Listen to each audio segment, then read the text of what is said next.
Module 6 deals with the international considerations a business manager needs to take into account when making business decisions. We're going to talk about varying degrees of international involvement for a business or choices the business has, and we're going to talk about exchange rates. There's a continuum of opportunities that a business can have in terms of going global. From an importing perspective, they could start out by simply sourcing small components from some other country because they're cheaper. They could source complete simple products from another country, again because it's cheaper. They could begin to source sophisticated products from offshore. They could source business services from offshore. That's already happening. It began 10 or 15 years ago with call centers, particularly for computers, let's say, being located in India. So you as a business manager have many choices in terms of importing, what you import to make your business stronger. You also have choices in terms of exporting. You could export simple products to less developed countries. Less developed countries need shovels. Less developed countries need simple electronic equipment, pumps. You could export complex, expensive products to well-developed countries, computers, automobiles, jet aircraft. And of course, you could export business services like consulting, financial services, insurance services. There's probably other examples on both sides of this, but there's clearly a continuum of options available to you as a business manager in terms of participating in the global economy. A key ingredient of your decision has to do with exchange rates, and more importantly, the changing of exchange rates. My definition of exchange rates is how much of another country's currency your currency can buy. For example, and I'm just guessing on these numbers, today maybe a US dollar could buy 10 Mexican pesos. A US dollar could buy 12 or maybe 16 Chinese yuan. A US dollar could buy half of a euro. We could say the same thing from other countries. 1 euro could buy 2 US dollars. In either case, exchange rates have to do with the value of another country's currency in terms of your currency. And this is critical in terms of international trade. Here's a simple example. Let's say you're the Walmart purchasing manager or buyer. You agree to buy 1,000 Kewpie dolls from a factory in Beijing. The price is 100 yuan per doll, and the exchange rate when the deal is agreed to happens to be, again, I just made up these numbers, happens to be $1 can buy 100 yuan. Walmart therefore expects to pay 1,000 dolls times 100 yuan per doll, divided or times $1 is equivalent to 100 yuan. Walmart expects to pay $1,000. By the time the dolls are shipped and received in America 3 or 4 months later, the exchange rate has changed. Now $1 can buy 50 yuan. In this example, we'd say the dollar has strengthened. The dollar has weakened, the yuan has strengthened. Well, who's happy and who's sad? Walmart now has to pay 1,000 dolls times 100 yuan per doll times $1 can only buy 50 yuan. Walmart has to pay $2,000. Now, if this was a finance class, we talk about 3 or 4 different options Walmart has, as well as the Beijing supplier has, to try to protect themselves from what's called foreign exchange risk. We're not going to talk about that. The only reason for this example was to show the impact on a company when exchange rates change. And the reason they change is basic economics 101. When the demand for one country's currency, in terms of the other country's currency, changes, that will change the exchange rate. And there's probably 5 or 6 typical reasons that will change the demand. Here's the simplest one to understand.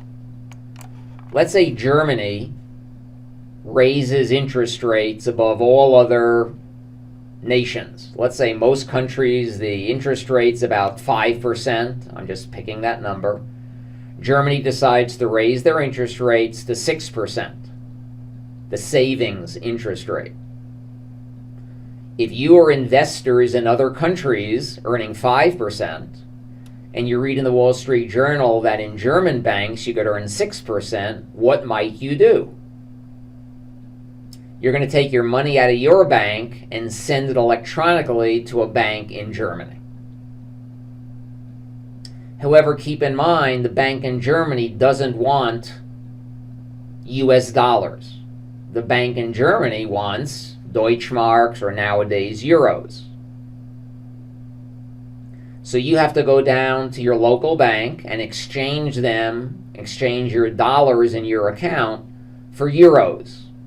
What just happened to the demand for euros by you and many, many other investors all over the world? The demand for euros, in order to take advantage of the higher interest rates in Germany, the demand for euros just went up. When the demand for something goes up, what happens to the price? The price goes up. In this example, the euro would strengthen, the dollar would weaken. If you apply that very, very same logic to these other factors that will affect exchange rates, you'll be able to understand them. What's the relative amount of imports or exports from a country? Is there a trade surplus with that other country or a trade deficit? That will determine which country has to pay the other country, which means the demand for that other country's currency will go up. Relative inflation rates. If inflation is rising, let's say in Japan, that makes Japan's products more expensive than, let's say, in America, where the inflation rate is low. If the products in Japan are becoming more expensive due to inflation, what will Japanese citizens do? They might start buying that same product from a place in America where the price has not gone up as much. If they want to buy the products from a factory in America, a company in America, they're going to have to pay for them for US dollars. They'll have to exchange the Japanese yen for US dollars. That increases the demand for US dollars. The dollar strengthens, the yen weakens. In an earlier video, we learned about the importance of exchange rates and how it affects business decision making. Let's now talk on a bigger picture basis from a federal government perspective. The first example I'm going to go through has to do with Germany, but it applies in the US as well. The second example has to do with the United States itself, or the example is of the United States itself. Let's say the German central bank, the federal government of Germany, feels that its high growth rate is leading to inflation. So as we learned in our monetary policy video, the central bank in Germany might decide to raise its interest rates in Germany. Well, in the prior video, we learned that raising interest rates will attract money from investors in other countries where interest rates are lower. That will increase the demand for German marks or euros, let's say marks. And when the mark gets stronger, what will happen to international trade for Germany? If the mark gets stronger, it makes its exports more expensive, but it makes its imports cheaper. If its imports are cheaper, imports will increase, exports will decrease. If imports increase, if you remember the GDP formula, an increase in imports lowers GDP. And that's where we started a few minutes ago. In this case, monetary policy, exchange rates, working together, affected the growth rate of the economy as they hoped. Let's take this same logic, linking monetary policy and exchange rates and trade, and apply it here in the US. To fund its growing federal debt, as of when I'm making this video, I think our federal deficit's about $19 trillion. To fund its growing federal debt, the US government needs to raise interest rates so more people are willing to lend money to the US, let's say on US Treasury bills, to attract foreign investors to be willing to lend us money by buying our federal Treasury bills. The federal government has to raise interest rates. Well, if interest rates in the US are higher than in other countries, as we said with the German example, investors all over the world are going to want to take money out of their bank and put it into the bank in America.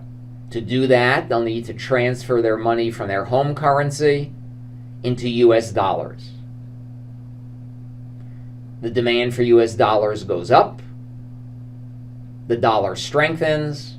When the dollar strengthens, which way does trade go? If the dollar strengthens, that increases our imports. Foreign imports become cheaper when the dollar strengthens. If imports go up and exports go down, what happens to our GDP? As imports goes up, our GDP falls. So because of our federal debt problem, it exacerbates our slow GDP growth problem.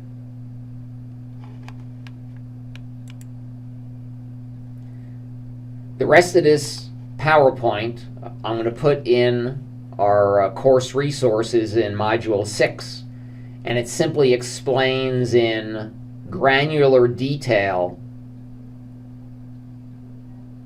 the impact of trade with China, what should happen with exchange rates, but how China is not letting exchange rate float freely, and why we continue to have a trade deficit with China. A bigger trade deficit than we might have if they let the Chinese yuan float freely.